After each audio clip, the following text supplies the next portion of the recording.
dog goes croak, and the elephant goes toot.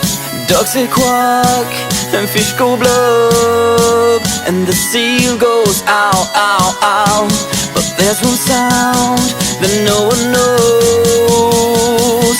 What does the fox say? Concepto de sociedad de responsabilidad limitada.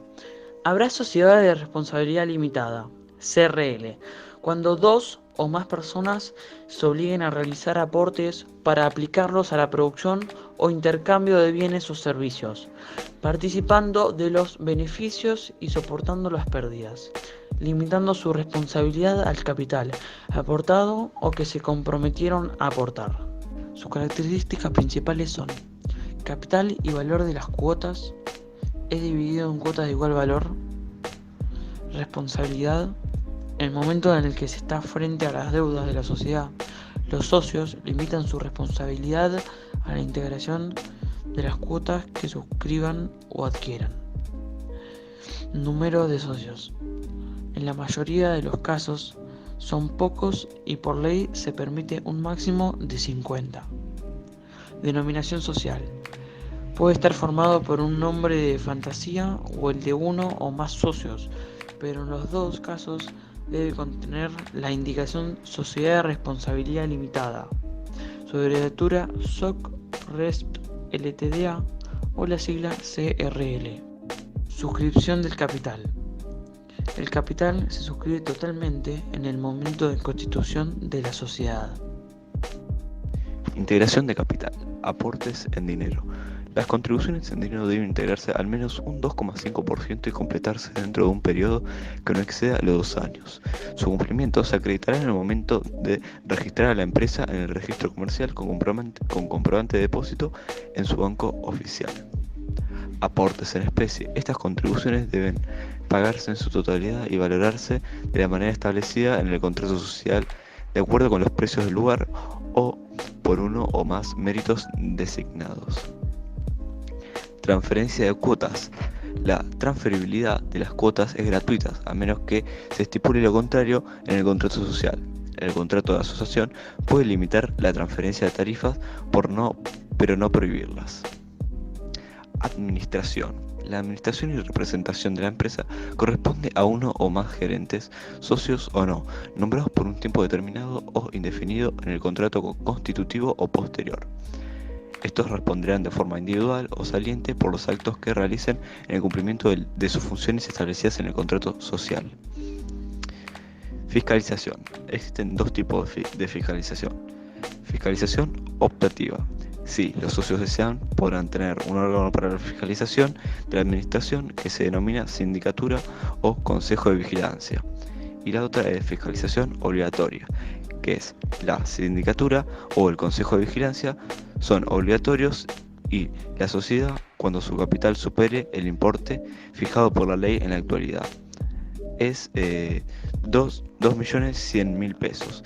Este monto podrá ser actualizado por el Poder Ejecutivo cada vez que se estime lo necesario.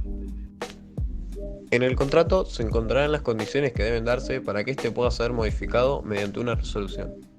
Cada cuota de capital da derecho a un voto. Para que una propuesta sea llevada a cabo, esta debe representar a la mayoría, es decir, más de la mitad del capital. En caso de que un socio represente el voto mayoritario, se necesitará el voto de otro.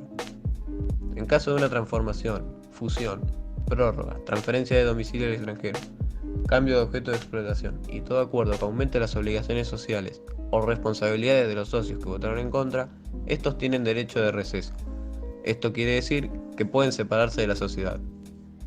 En caso de que en una resolución social no sea necesario modificar el contrato, la designación y la revocación de gerentes o síndicos, se decidirá según la mayoría del capital presente en la asamblea, a no ser que el contrato exija una mayoría superior. El contrato social puede realizarse de dos formas, pública o privada. En el caso de la privada, esta es solo firmada por los socios, sin intervención de un escribano público, mientras que en la pública, además de los socios, un escribano público interviene en la redacción y certificación de las firmas de los socios.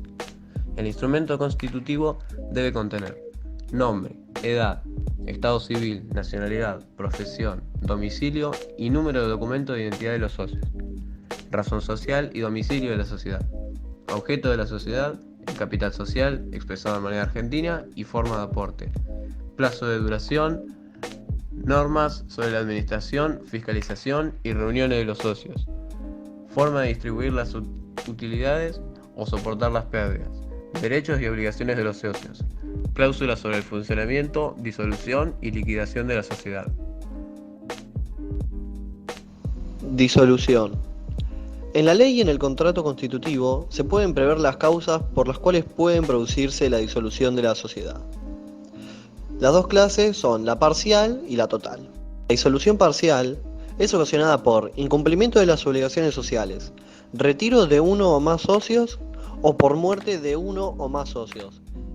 En este caso pueden continuar sus herederos. La disolución total es ocasionada por decisión de los socios, finalización del tiempo de vida de la sociedad, declaración de quiebra, cumplimiento del objetivo o imposibilidad de lograrlo, fusión con otra sociedad, reducción a uno del número de socios o pérdida del capital social.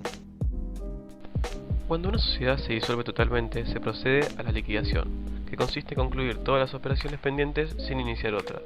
Se debe realizar el activo para extinguir el pasivo. En la liquidación se debe realizar el activo. Esto quiere decir que debemos vender todos los bienes al contado y cobrar los créditos pendientes. Y también se debe extinguir el pasivo, o sea, debemos pagar las deudas pendientes. En caso de que haya un sobrante, este se va a distribuir entre los socios, según lo establecido en el contrato social. Mientras dura el periodo de liquidación de la sociedad, a su nombre o razón social se le agrega el adimiento en liquidación. Hasta la vista, baby.